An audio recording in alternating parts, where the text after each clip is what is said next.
Hi, everybody. I don't know how many more are coming, but um, there is a PowerPoint I posted on this. If you can take a look at it, if you can. I'm going to show it while I'm talking. This is only a half-hour presentation, so we're not going to go through all of it, but all of the links and everything are there, so that anything I don't cover, we don't discuss, whatever I strongly suggest that you click on those links and it'll help you deal with it. Let me tell you first what I'm trying to do and why I asked to present at this conference. It's a little different than some of the other, looking at some of the other subject matters of the conference, but I wanted to focus on instruction. I'm a teacher in Far Rockaway High School, a section of Far Rockaway High School, which is a socio-economically deprived area of New York City, not far from JFK Airport. Population in the school is almost 100% minority, and we're all just about, I would say, 90% of the school is lives in families that are below the poverty line. So we represent a kind of neighborhood school in one of the schools that urban setting schools that have received a lot of negative publicity and notoriety over the years. We've changed some of it. It has come a long way, and thankfully, and I want to acknowledge June Mark being here, because she is part of the solution to a lot of the bringing this curriculum and computer science into our school. Really started to change the school. So I give her a real bow to what she did and her group, and they've really helped along doing that. So basically what I'm going to now share the screen, put on the PowerPoint.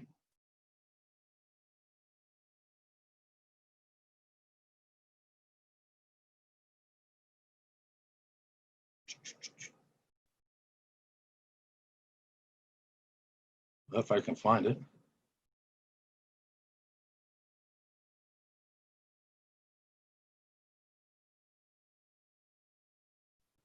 Okay.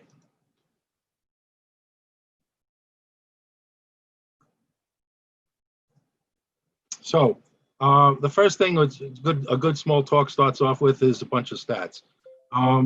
And participation rates, and this is absolutely incredible. We've gone in not only BJC, but definitely BJC has been in the front line of dealing with this, to incredible participation in both AP and CSP, in minority, African American, Hispanic, Latino, and even in rural areas, as well as female. When I first started with BJC, when BJC and EDC came to New York City and opened up a whole world of APCSP, we were given specific instruction and had many conversations about how we recruit Black and African American, Hispanic, other minorities, female participation in the courses. And I can tell you that it included trying to reach out to schools like mine that had never had any kind of computer science in it before, and definitely not any advanced placement computer science, but basically to get everybody aboard. And I'm happy to report that I think we did okay in Far Rockaway, but I'm not very happy to report that as a whole that didn't continue. So basically what happened, and I can tell you from a New York City perspective, but judging by some of those numbers, what happened was the push was on, and I think very well-meaning people tried to do some very well-meaning things, but it's really hard to connect to schools that have, other graduation problems or other graduation issues, where we are an elective, and it became, lower priority in some schools where graduation was most important. So something had to be pushed along the side. And unfortunately, CS in many of the Title I schools that I came in with took second place to other subjects, and eventually many of them actually closed. I don't have the stats for the number of Title I schools in New York City that closed their CS programs, but I can tell you it is a much higher proportion than any of the other schools that did not go forward with it. So one of the problems, and I'm not here to present an automatic or any kind of simple solution, but one of the problems, besides the competition for credits in high school for graduation, and the difficulty that a lot of students in Title I schools have just keeping up with standards, there was also a difficulty in how do you present more rigorous subjects like computer science and other kinds of AP subjects to students. You just throw them in the class and hope for the best. You only take out the best of them and just teach to the best. Well, my philosophy has always been, I am extremely a strong advocate of inclusion, and I have as many kids with IEPs as I have without IEPs in my classroom, and their expectations are the same. However, the difference, and we'll talk about that in a second, is about the exam and the advanced placement exam, how much emphasis I place on that. So a few years ago, I attended a conference run by the New York State Department of Education. I met Christopher Edmond, who basically wrote a book about teaching in schools, Title I schools. And he basically talked about teaching style, and the fact that a lot of times, a lot of the subjects, he wasn't talking about computer science specifically, but I'm sure that that it would apply even stronger in computer science, was that a lot of times the instruction was based on ways that required students basically to to listen, be quiet. It wasn't relevant specifically. There was no way to bring in more exciting kinds of things.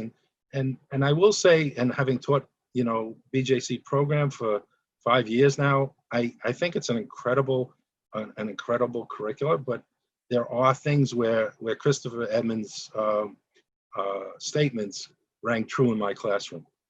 And the fact is that it really is difficult when with the concept of, okay, let them just work on the labs and stuff.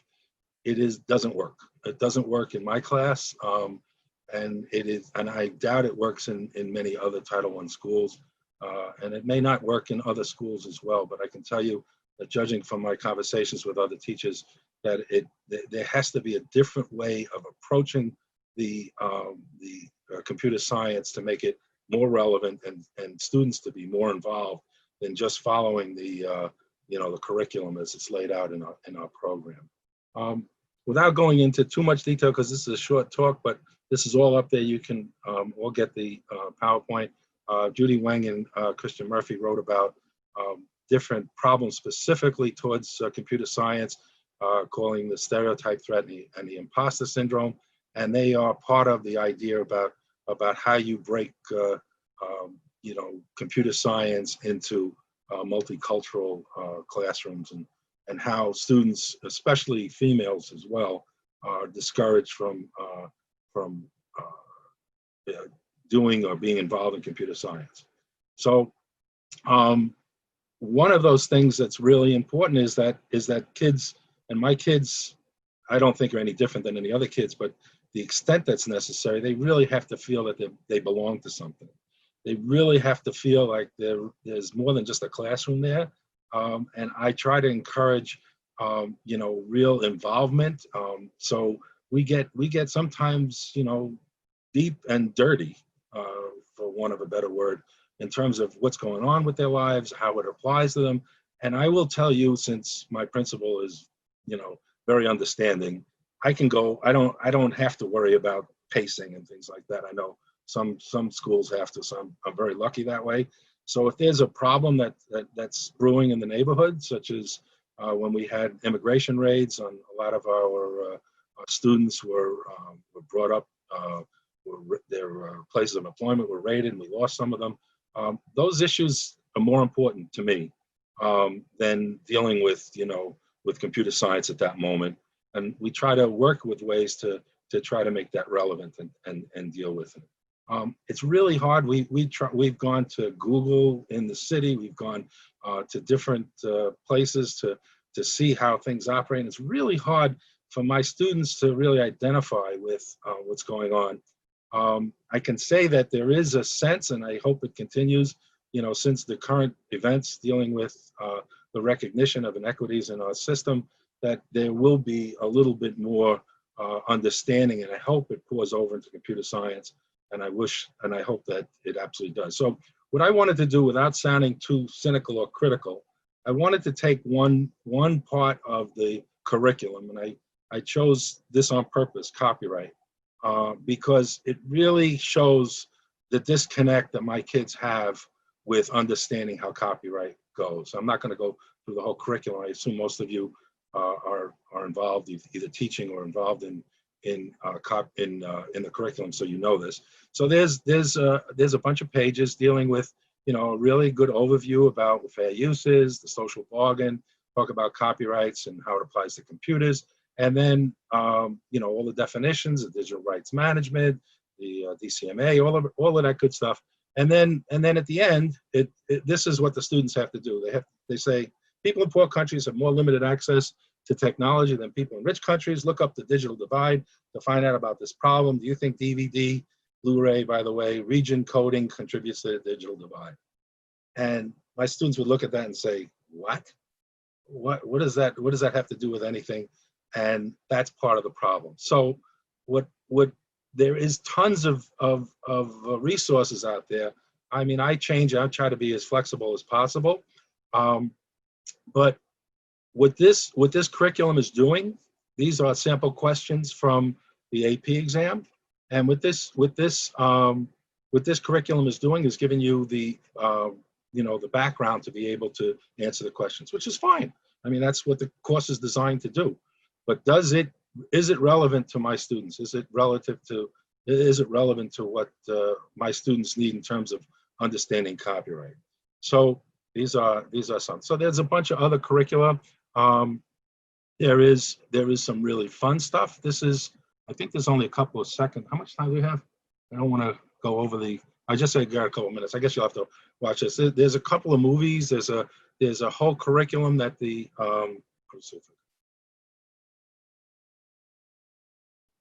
I've given you all of these the links, so you can use some of this.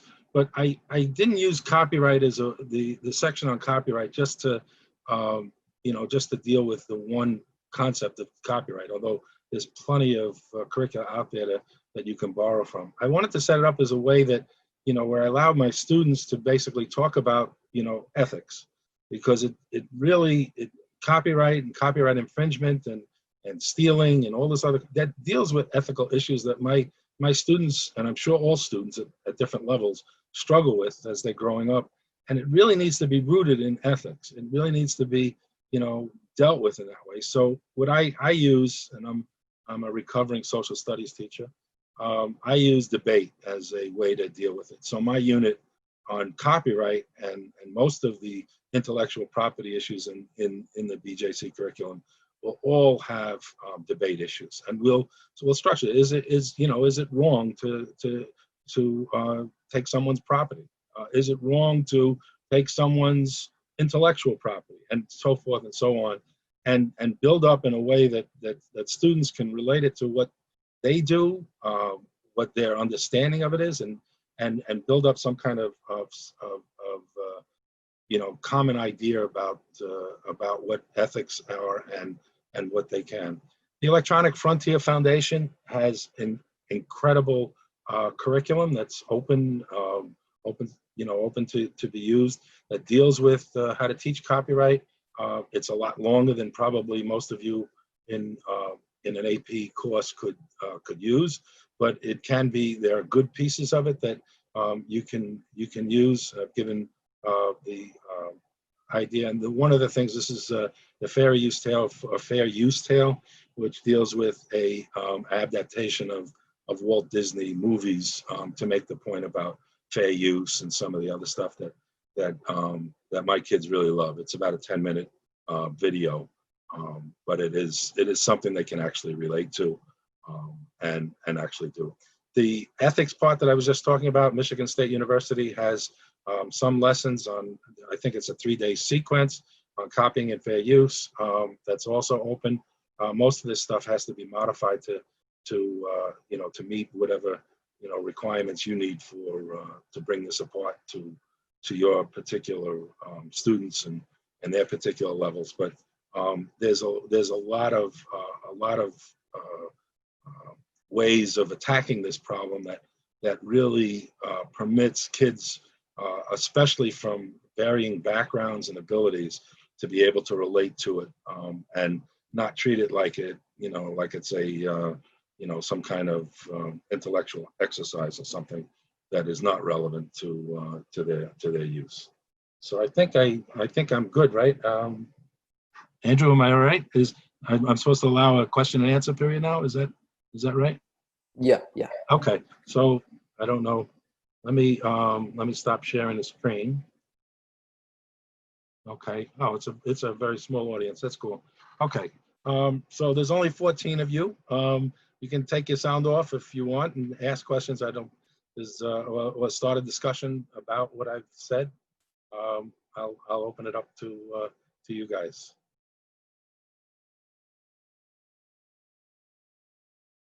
Do you all teach using the BJC curriculum? Is that?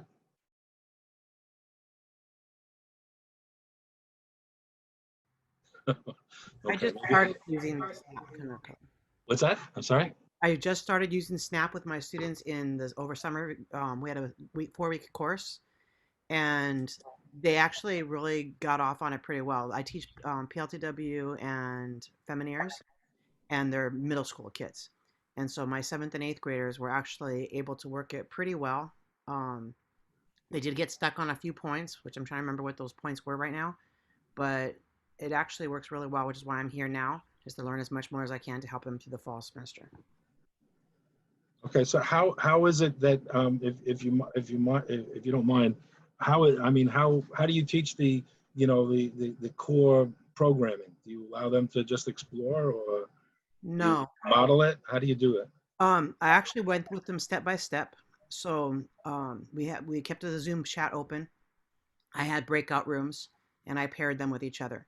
So in their pairing, they went in and worked with the partner on a particular task. So I actually combined some of that with the VEX robotics kits that we use for PLTW, and they had a remote little vehicle that they could program. So we would take the Snap things and say, okay, show me how to draw a line on your screen and make it this particular color. So they would have to learn how to do the drop down and be able to move something. And once they were able to learn certain commands and I could see that they were doing it, okay, now make a pair with somebody, and I'd put them in groups, or they would choose their own. And I want you guys to come up with a simple shape or a simple design. And some of them were able to do simple shapes. Some of them couldn't. Some of them wanted to do more fantastic ones. So it's actually kind of interesting because the student who had the most difficult time getting through anything was always the one who wanted to do wow, check this out. So where everyone's making, simple shapes, this one's making a 3-layered cake with candles and frosting on it. But they still were able to do it. And so no matter what their level was, they were still able to move through it. And then I'm like, okay, did everybody get that? Okay, cool. Now let's combine a couple of those shapes and see if you can and I would turn it into either a house or a vehicle of some sort. And so we just kept increasing it to when they finally were able to take all those little tasks and put it together. Can you make this thing that you're creating move now? And once they were able to do that, we switched it over to the VEX where they have the little automated car there. And now if your program's correct, try making that same program, make this car move through the path or move through the maze and things like that. So we did it together as a group for about 3 weeks. And then the last week they were able to start manipulating something that they could see on the screen that was not connected to what they were doing. They just had to be able to program it. If I may, one of the things dealing with middle school students, you obviously are not following the whole curriculum of SNAP for the advanced placement exam. One of the things, so you understand where I'm coming from, one of the attractions to the AP exam and this framework was basically the way CSP opened up computer science to understanding the social implications of technology. And where I'm coming from, I spend a lot of time with my students not only preparing them to take the exam, which is important, and I'm not trying to play that down, but it's not my top priority. But the idea of what are the implications of doing this work? What does this involve? How is technology used, and and how are we dealt with? I use a lot of material from Kathy O'Neill. That Kathy wrote the weapons of math destruction, which was how algorithms are racially and otherwise biased, and are built that way. We talk a lot about those issues and how they're relevant to society while we're programming, while we're doing what you having your students do. But the thing is that for my students, and that's why I said they're dealing, especially in Title I school, although I think everyone should do it, it's part of the course, is that it is part of that making things really relevant is the idea of putting that in a way that that students can relate to. What are the issues about inequality in our society? How does this technology reinforce that? How can we deal with that? How are we marginalized by this kind of activity? And that's one of the things that that I try to infuse into my teaching. And one of the things that and I recognize that that social implications are an important part of the curriculum in the AP, but it is still a computer class. I mean, it's computer science class. So I mean, you have to do both, but they're not disconnected. They're actually very much connected in terms of how they do it. I like that. Yeah, careers as well. So they had to go back and find like what computer. We did like an ABC of computers. So A through the alphabet, and then pick careers that deal with technology in those alphabet letters, and then from that check like the top 3 that you think you liked, and they had to do little brochures on them and stuff like that. So we did connect it, but not like you're saying, and I like that because I'm gonna have to. That's gonna give me another lead in for the rest of this time coming up in the fall. So that's cool. So thank you. Sure. Um, another part which I didn't cover here, unless somebody else has any other question. Okay. Another issue deals with thinking, which is uh, part of every curriculum. You have to think, and it's purposeful. And one of the things that are really incredible about the BJC curriculum is the fact that that computational thinking is an extremely important part of it, and it's infused. It's not always explicit in the supporting material, but you can see how infused it is into the curriculum. And taking those concepts, because that's one of the things that I find myself with. I'm dealing with a lot of literacy issues. I'm dealing with a lot of numerology issues, that numeracy issues. Dealing with the idea of kids that really may be functioning in reading at lower reading levels, and having difficulty doing their algebra classes and stuff. To try to infuse those things and do a lot of cross curriculum materials to try to also bring that also makes it relevant for them. They also can see that that when I do something, I did the geometry portions in the BJC curriculum, making it explicit to my students that that this is something you should show your geometry teacher. And of course, I've spoken to the geometry teachers before. I did that, wink, wink. But the fact is that you go and they go, oh, look what we did in computer science, and that stuff is gold. And that stuff really is helpful to be able to motivate kids. They say, oh, it's such a difficult subject, whatever, and they may fall flat on their face. But the fact is that they're motivated to at least go forward and seek that in whichever way you can, because motivation is the most important thing in my line of work. That's for sure. Yeah, and they have so that's like, yeah.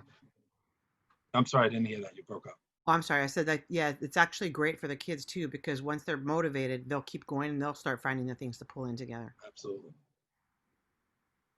Well, I think how am I doing on time? I'm looking at the clock. Am I good? About 3 minutes left. About 3 minutes. Okay. Anybody else? Okay. I guess one of the things that I'm sure everyone here has done it differently, but the conversion from from in-person to remote learning obviously impacted my kids a lot. And I'm sure it impacted everyone's students here a lot. I mean, that's nothing new. But the fact is that when you deal in some schools with, of poverty, it took us a month or two to get devices out to a lot of our kids. So there was no way I could even think about finishing the curriculum. That was not going to happen. A couple of kids were able to do it.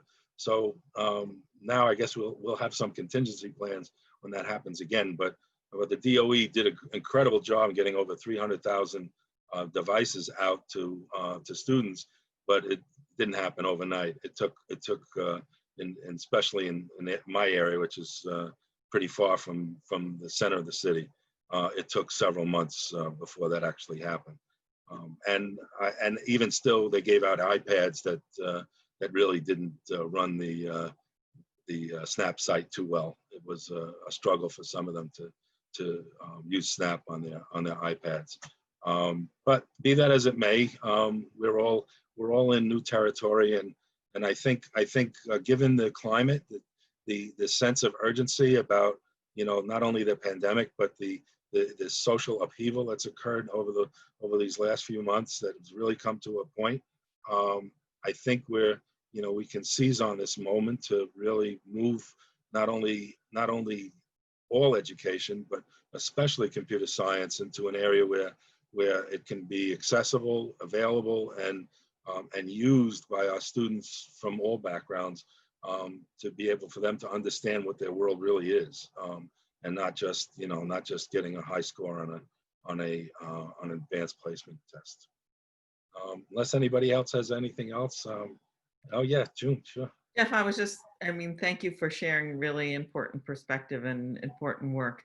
I just wanted to mention that in SNAP 6, there's supposed to be better support for iPads. So given that remote learning may not be over and there's more use of iPads, I haven't tried it out myself, but I hear that is hopefully something that might help. No, thank you for that. That couldn't come any quicker. That is great news. Maybe next year we'll start. Yeah, no, I'll expect them not to. I don't want to hear those excuses. I can't do it. I can't do it. And then I have to go on Zoom with them, and then sure enough, I guess you can't do it. You're right. But now they will do it. So it's really cool. Jeff, Andy has a question for you. Yeah, sure. I was just wondering, with all the competing classes and things in high schools, how you go about convincing students to give computer science a try. Well, that's a no-brainer for me because they don't have the choice. They are mandated in my class. I teach the whole 9th grade, an introductory course. And the second level courses I teach, one of them is the AP course, and then I teach a Python course for kids that really, I think, would struggle a lot more with the AP course or have some other problems, like they have 2 or 3 other AP courses going on or something like that. So they are basically assigned in my school. It's a small school. We only have about 550 kids in it. So the number of electives that they take is minimal, and it's all in the computer science area. So I'm basically, forcing them to learn computer science. They don't have, and that's one of the things about inclusion, and that's one of the things that I think is really important in terms of dealing with this. I don't have to recruit girls. I don't have to recruit kids with different backgrounds. I just say everybody's here. That's it, and that's the way you do it. And then, yeah, do you have problems with that? I'll anticipate your question. You better believe I have problems with that. You better believe I have kids that fight me left and right not to take the class and to get out of it and this and that and the other thing. And I'm a meanie. I won't allow them to do that. So it is difficult to deal with it. But I look at it as a commitment to them, and that the fact is that if they don't, and that's another thing I didn't mention too. When I first started in computer science, it was with code.org, and all the literature in code.org, and I was really angry about it, was about how these kids are going to be millionaires. because they're going to go and they're going to get, you know, six-figure incomes from programming. And I said to myself, I can't tell my kids that.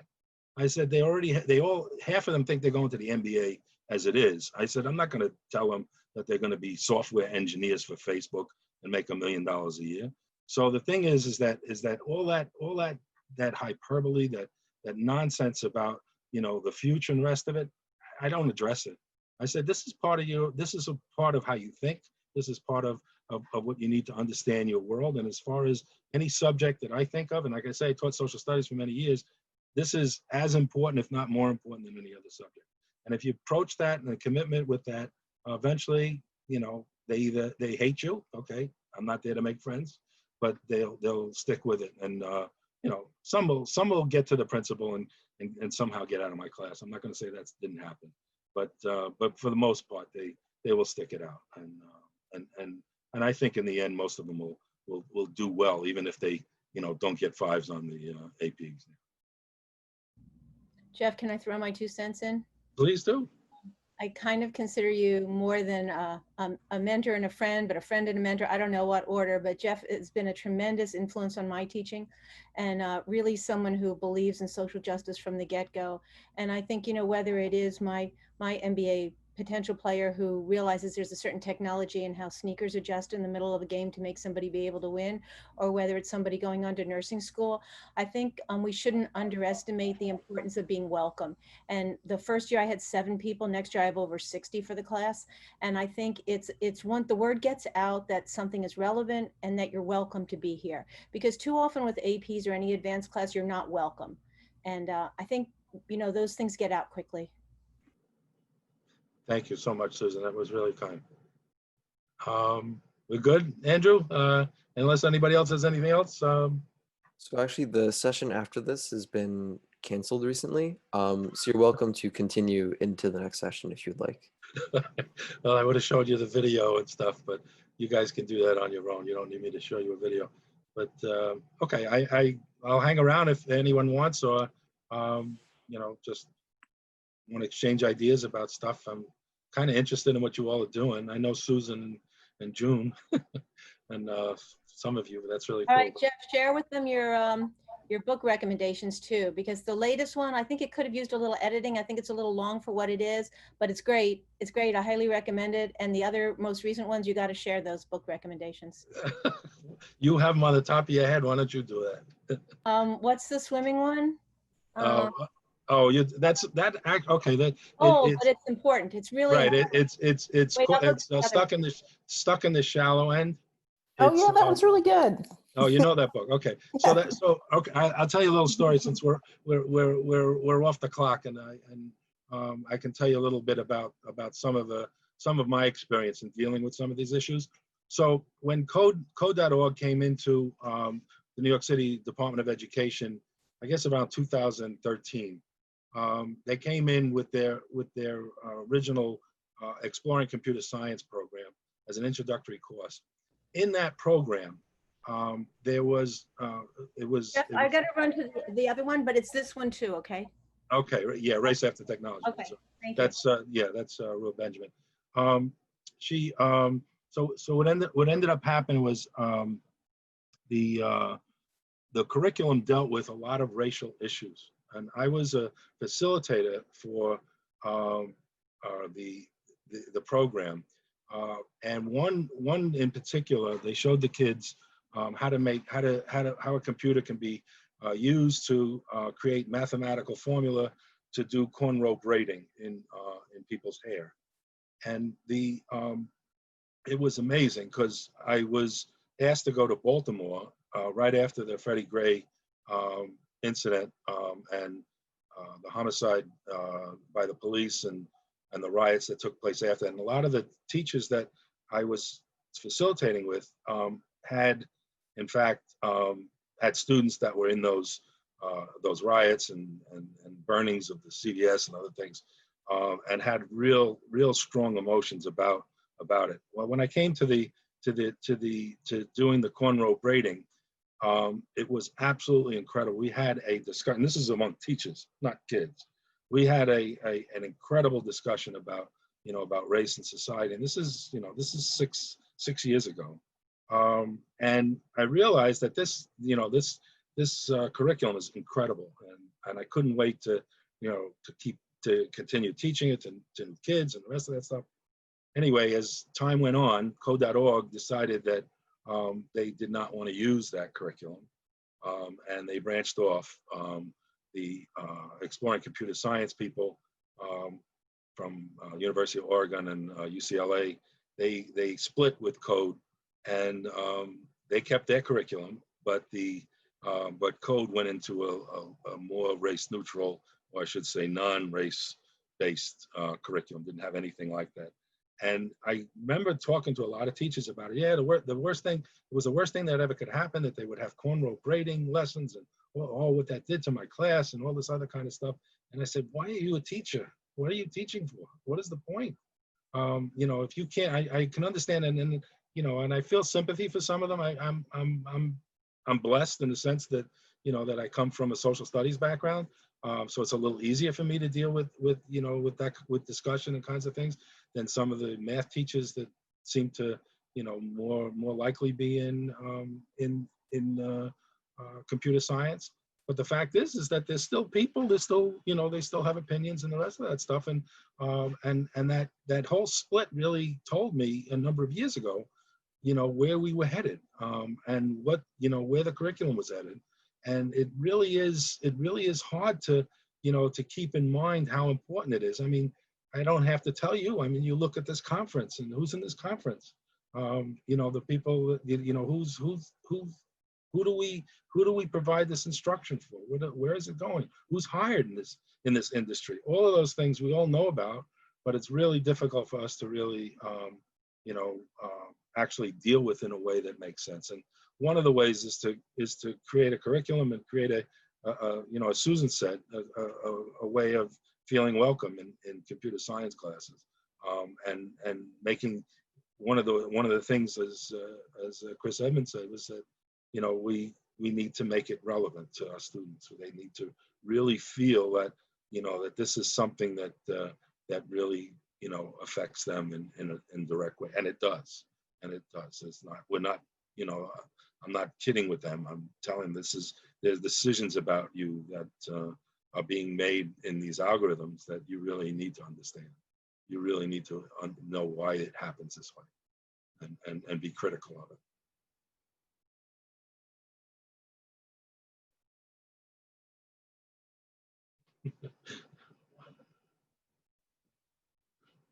Anyway, okay, I will thank you for your time, and turned out to be a little longer, which is great. Like I say, the PowerPoint, if you want any of the materials that I have, you can get them off of, I posted them up on the wherever the course is listed, where this class is listed. You can download. If you have any problems, I think my email address is, if it's not, I'll put it in the chat.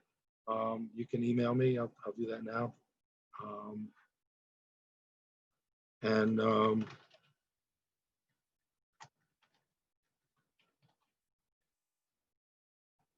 And feel free to, oh, I spelled it wrong. Look at that. Don't use that one. Thanks, Jeff. Thank you so much for raising these important issues. There we go. Okay, Jim. So unless anybody has anything else, I'm ready to close if you guys are good. Yeah.